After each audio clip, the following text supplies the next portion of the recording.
gündeminden bağımsız olarak bizler özellikle Bitlis'imizi kalkındırma sürecinde hamlelerimiz, çalışmalarımız süratle devam ediyor. 2013 yılının değerlendirilmesini öncelikle jeotermal konusunda sevindirici haberi aldık. Sizlerle paylaştık, biliyorsunuz.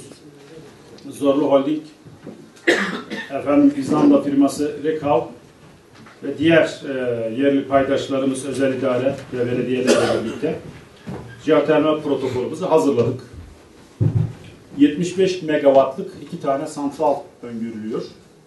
Toplamda 150 megawattlık bir enerji üretimini hedeflemekteyiz.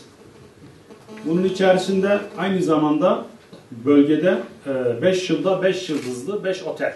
Bunlar jeotermalle, SPA ile çalışan otel. Bu otellerden ismini vermemden artık mahsur yok. Her yerde söylüyoruz. Green Park ve Oruçoğlu grubuyla prensipte anlaşmış durumdayız. Nasipse Haziran ayında Green Park Oteli'nin açılışını hep beraber yapacağız. Bu şekilde bu otellerde istihdam edeceğimiz bekçi, bakıcı, bahçıvan, resepsiyonist, müdür, her kimse bunları biz işkur olarak, işkur fonlarıyla eğitip İslam hayatına entegre etmek istiyoruz. Bu taraftan sera konusunda protokola bir madde koyduk. Bölgemizde özellikle yoğun kış dönemini göz önüne alarak jeotermal enerjiyle seraların ısıtılması konusu gündemde. Protokolün diğer bir maddesi 10.000 konutun ısıtılması. Malumunuz Türkiye özellikle doğalgaza çok büyük şey harcıyor. Döviz harcıyor ve Türkiye'nin cari açıklarının en önemli sebeplerinden bir tanesi de enerji ithal etmemiz dolayısıyla enerji ödediğimiz para. Ve bugünlerde kur artışlarını dikkat alırsak yaptığımız faaliyetin ne kadar yerli, ne kadar milli, ne kadar anlamlı bir faaliyet olduğunu göreceğiz. İnşallah DAP idaresi artık GAP idaresi gibi aktif olmaya başladı.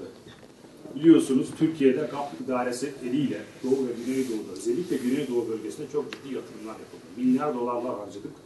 Arzu ediyoruz ki artık bundan sonra DAP eliyle de Doğu'nun özellikle feasible, kalkınmada bize destek olacak yatırımlarına destek vermesini istiyoruz. 110'un üzerinde proje sunmuşuz ve hepsi DAP tarafından, Doğu Anadolu Kalkınma Programı tarafından kabul edildi.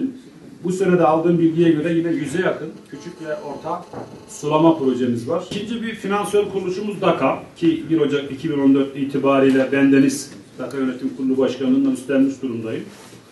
DAKA'dan da 2013 döneminde ciddi şekilde faydalandığımızı düşünüyorum. Özellikle Murs Köyü Restorasyon Projesi, Kırmapet Ağa Konağı Projesi, termal enerji ile ilgili araştırma projesi, Kulubulak'taki belediyemizin şeyinde olan tematik tarihi çarşı projesi, İşken projesi ki 10.000 kişiye istihdam sağlayacak bir proje. Toplam 12 milyon TL'lik DAKA'dan da bir proje kaynak temin etmişiz. Bu 12 yıllık tartışmayı bir tarafa bırakarak tahsislerimize başlamışız. Özellikle DAKA'nın enstrümanlarıyla hazinenin %65'e varan organize sanayi bölgelerindeki muafiyet, istisna ve desteklerini bu sefer entegre etmek istiyoruz. Diğer sosyal hizmet projelerimiz değerli arkadaşlar bütün hızıyla devam ediyor. Bu vesileyle bu sosyal hizmet projelerinde eş finansman katkısı sağlayan ki Türkiye Okuyor projesi biliyorsunuz Türkiye birincisi oldu. Bunu da bu vesileyle söylemiş olayım. Büyük bir gala gecesiyle bu projenin finali İstanbul kamuoyuyla, Türkiye kamuoyuyla paylaşılacak. Önümüzdeki günlerde arkadaşlarımız Moskova, Londra ve Frankfurt fuarlarına, uluslararası fuarlarına hazırlanıyor.